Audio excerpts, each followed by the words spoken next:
କୁହ।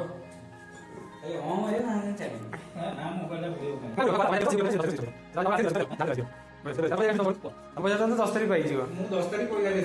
କଣ ମାନୁନ ସିଏ ବା ଯାହା ମୋବାଇଲ ସିଏ ବା କହିଲେ କଥା। खत्म। Bye bye, tata, goodbye, गया।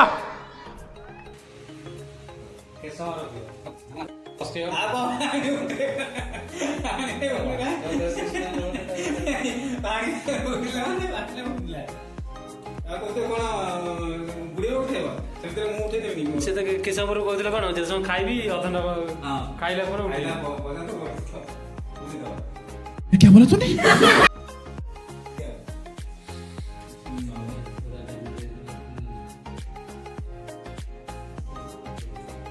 ଜଲ୍ଦି ତମେ ଖାଉନ ଜଲ୍ଦି ଖାଇଦିଅ। ତମ ଖାଇବା ଉପରେ ଡିପେଣ୍ଡ କରୁଛି ଖାଇକି ହାତ ଧରିକି ମୋବାଇଲଟା ବାହାର କରିବ। क्या बढ़िया था गुरु। ମୁଁ ଖାଇଦେଲି ମାନେ ମୋର ସରିଲା କାରଣ ମୁଁ ଭାତ ବାହାର କରି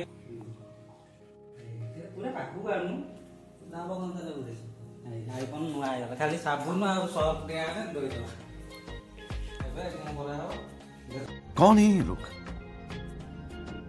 कहाँ से आते हैं ये? କେତେ ଥଣ୍ଡା ହେଇଗଲା ପାଣି ତା ଭିତରେ ପଶି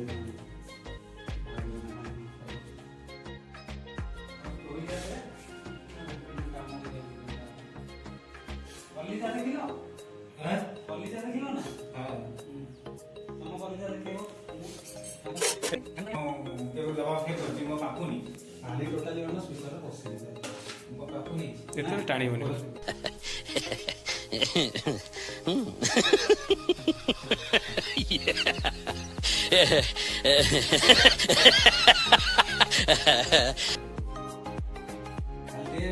ସଫା କରିଦେଇଥିଲେ ସର୍ଫ ଫର୍ଫ ମାରିକି ନଷ୍ଟ ହେଇଯିବ ବୋଲି ମୁଁ ଆରେ ମୁଁ ଦଉଛି ଏଇଟା କଣ କହିଲ ମୋ କଣ୍ଡିସନର ଦଉଛି ୱାଓର ହେଲା ଏଠି ମାରିକି ମତେ ଗୋଟେ କଥା କହ अरे कहना क्या चाहते हो? ଚୁଟି ଯୋଉ ଝଡୁଛି ଚୁଟି ନ ଝଡିବା ପାଇଁ କଣ ହେଇଯିବ ସେଇଟା ଟେନସନ ନିଅ ନା। ସତରେ ଝଡୁଛି ମୋର ଝଡୁଛି ପୁଳାଇ ଝଡୁଛି। ଯାଇଥିଲି ଯୋଉ ଚୁଟି କାଟିବାକୁ ଗଲେ କଣ ଡାଲି ଫୋପାଲ ନା ମୁଁ ପୁରା ଥଣ୍ଡା ହେଇଯାଇଛି ଲାଗୁଛି ଦେଖ ମୋ ଟାୱେଲ ୟୁଜ ଲାଗୁଛି ଫ୍ରିଜ ରୁ ବାହାରି ଆଇଫୋନ ତ ଟାୱେଲ ପୋଛା ହେଲା ମାନେ ତା ତ ଭାଗ୍ୟ ଅଛି ମୋ ଭାଗ୍ୟ ପଡୁନି ମୋ ଗୋଟେ ଦିଅ ଇଏ ଆସିବ ଭିଡ଼ିଓଟା କାହାକୁ ପଠାଇ ଗ୍ରୁପରେ ପଠାଇ ଦିଅ ହେଲା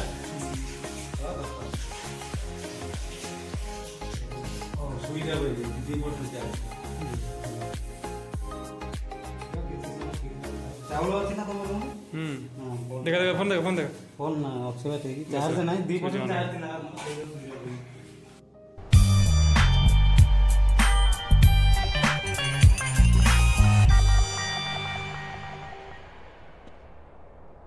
ଏ ନାଲି ଆମ୍ବ